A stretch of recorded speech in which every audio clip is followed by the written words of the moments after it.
अस्सलाम वालेकुम, मेरा नाम है नूर फातिमा और आज एक और वीडियो के साथ आपके सामने फिर से हाजिर हूँ।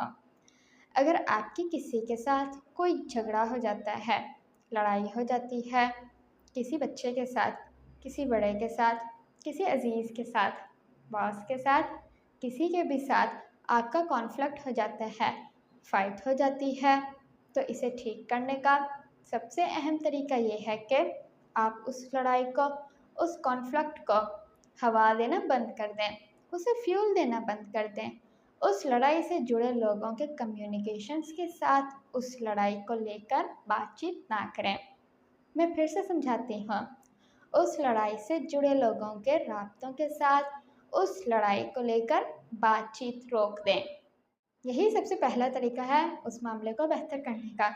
लेकिन अगर आप किसी अजीज़ के साथ लड़ते हैं और फिर किसी दूसरे अजीज़ को बताते हैं, तो इससे लड़ाई और बढ़ेगी, क्योंकि मोस्टली आप अगले बंदे को स्टोरी ऐसे बताते हो जिसमें मज़लूम आप हो, और सामने वाला बंदा जो महज आपकी स्टोरी से इंटरटेन हो रहा और कोई इंटरेस्ट नहीं ले रहा, वो फिर दूसरे लोगों से ये मामला शेयर करता है और इस तरह एक ना रुकने वाली आग का आगाज़ होता है।